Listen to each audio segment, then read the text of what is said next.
Magandang araw sa inyong lahat. Heto na ang latest weather update natin para sa iba't ibang bahagi ng bansa ngayong araw ng Sunday. May pagbabago ulit sa galaw ng binabantayan nating posibleng bagyo at yung isa ay maaaring mag-landfall sa Luzon. Kung gusto mo naman lagi kang informed sa lagay ng panahon, huwag kalimutang mag-subscribe dito sa channel. Sa kasalukuyan, easterlies ang pangunahing nakakaapekto sa Central at Southern Luzon, Visayas at Mindanao. Ibig sabihin may mainit at mahalumigmig na hanging nagmumula sa silangan na patuloy na nagbibigay ng moisture sa malaking bahagi ng bansa. Kapag ganito ang setup, karaniwan nating nararanasan ang mainit na simula ng araw, kasunod ang pagbigat ng pakiramdam ng hangin sa tanghali at pagkatapos ay may posibilidad ng panandaliang pag-ulan o thunderstorm sa ilang lugar pagsapit ng hapon o gabi. Unahin natin ang Batanes dahil ito ang may naiibang sitwasyon sa forecast. Dito, inaasahan ng cloudy skies with scattered rains and thunderstorms dulot ng frontal system. Ibig sabihin, mas makapal ang ulap at mas masinsin ang posibilidad ng pag-ulan kumpara sa ibang bahagi ng bansa. Hindi lamang ito panakanakang ambon o isolated na buhos, may malinaw na posibilidad ng moderate hanggang minsan ay heavy rains, kaya naroon ang banta ng flash floods or landslides, lalo na sa mga lugar na mas sensitibo sa tuloy-tuloy o malakas na ulan. Para sa mga nasa Batanes, mahalagang huwag maliitin ang sitwasyon dahil ang frontal system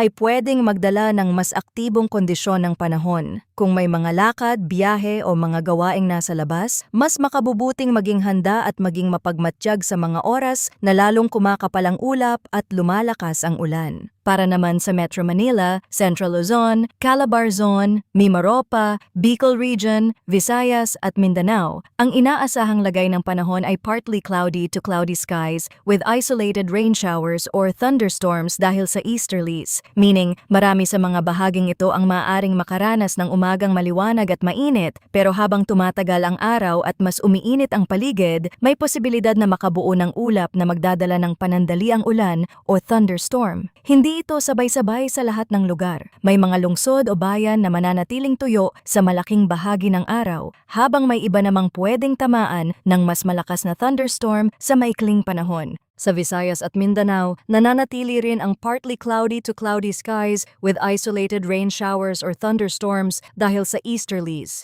Ibig sabihin, may init at alinsangan sa maraming oras ng araw pero may kalakip na tsansa ng panandaliang pag-ulan sa ilang lugar. Hindi ito pare-pareho sa bawat probinsya o lungsod. May mga lugar na pwedeng manatiling mainit at tuyo sa buong maghapon habang ang iba naman ay pwedeng biglang makaranas ng pagdilim ng ulap at malakas na buhos. Kaya para sa mga nasa Visayas at Mindanao, mabuting maging handa hindi lang sa init, kundi pati na rin sa posibilidad ng biglaang pagbabago ng panahon, lalo na kung ang mga aktibidad ay nasa labas o may kinalaman sa biyahe sa dagat at kalsada. Samantala, para sa natitirang bahagi ng Luzon, ang forecast ay partly cloudy to cloudy skies with isolated rain showers or thunderstorms dahil sa localized thunderstorms. Ibig sabihin, hindi easterlies ang pangunahing dahilan ng ulan sa mga bahaging ito, kundi ang mismong lokal na pagbuo ng thunderstorm dahil sa kombinasyon ng init at moisture sa paligid. Sa mas simpleng paliwanag, habang umiinit ang lupa at ang hangin sa ibabaw nito, mas nagiging favorable ang kondisyon para sa pagbuo ng makakapal na ulap na pwedeng mauwi sa thunderstorm. Kaya kahit hindi gaanong direktang naaapektuhan ng easterlies ang ilang bahagi ng Luzon, hindi pa rin dapat magpakampante lalo na sa hapon kung kailan mas mataas ang tsansa ng localized thunderstorms. Pagdating naman sa hangin at kondisyon ng karagatan, sa northern at central Luzon, inaasahan ang mahina hanggang katamtamang lakas ng hangin na magmumula sa timog silangan hanggang timog kanluran. Ang coastal waters dito ay slight to moderate na may taas ng alon na nasa 0.6 hanggang 1.8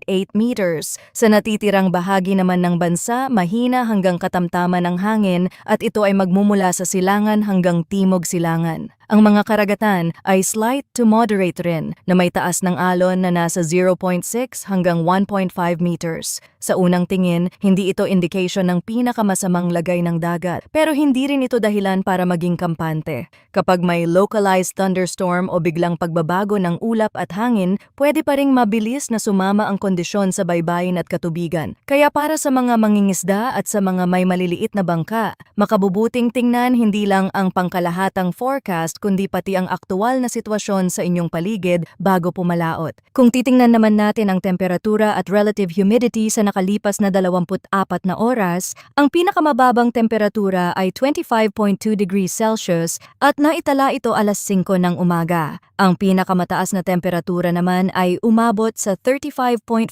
degrees Celsius alas 2 ng hapon. Ipinapakita nito na kahit sa umaga ay hindi na rin malamig ang pakiramdam at habang tumatagal ang araw ay malinaw na tumitindi ang init.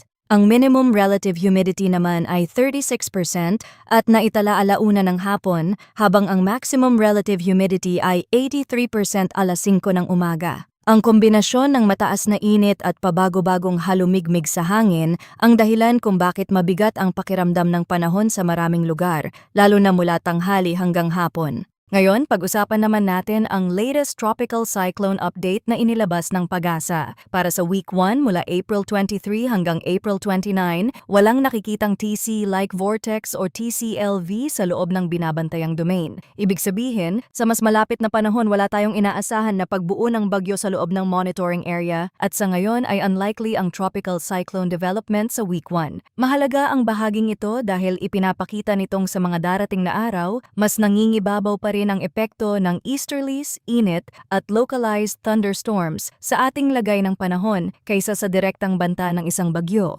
Pero pagdating sa week 2, mula April 30 hanggang May 6, may pagbabago sa outlook. Nakikita na may TCLV 1 at 2 na posibleng lumitaw sa silangang boundary ng binabantayang domain at sa ngayon ay may low chance ng tropical cyclone development sa week 2. Sa ngayon, wala pa itong malinaw at matibay na senyales ng agarang banta pero may mga unang indikasyon na sa huling linggo ng April ay pwedeng magkaroon ng development mula sa silangan. Kung sisilipin ang ipinapakita ng ilang weather model gaya ng GFS, may senyales ng paglapit ng bagyo sa unang linggo ng May at may pagbabago sa forecast dahil ang unang posibleng sistema ay ipinapakitang maaaring maglandfall sa may southern Luzon. Inaasahan na ito ay kikilos pahilagang silangan. Sa usaping weather, kapag may ganitong signal sa long-range forecast, hindi pa tayo agad gumagawa ng matinding konklusyon, pero hindi rin natin ito pinapabayaan. Ang kasunod namang posibleng sistema ay ipinapakitang mas malapit sa mas malakas na development pero sa ngayon ay hindi pa nakikita na tatama sa kalupaan. Ibig sabihin, kahit may senyales ng mas malakas na bagyo, hindi pa malinaw kung lalapit ba talaga ito sa bansa o mananatiling mas malayo sa ating area. Kaya sa kasalukuyan, ang tamang pagbasa rito ay patuloy na pag-oobserba. Hindi pa tiyak ang tunay na track at hindi pa rin sigurado kung ang pangalawang sistema ay magiging direktang concern para sa Pilipinas. At dahil malayo pa ang tinutukoy na panahon, marami pang pwedeng magbago sa direksyon, lakas at galaw ng mga posibleng sistemang ito. Mahalaga ang puntong ito dahil habang papalapit ang mga araw, mas dumarami rin ang datos na pumapasok sa mga weather model. At habang dumarami ang datos, mas lumilinaw kung alin sa mga senyales ang mananatili at alin ang mawawala. Pero kung sa mga susunod na araw ay mas dadami ang model guidance na tumutukoy sa kaparehong development at sa kaparehong direksyon ng unang sistema patungong Southern Luzon, saka pa lamang magiging mas malinaw kung may dapat bang mas seryosohing paghandaan para sa unang linggo ng May.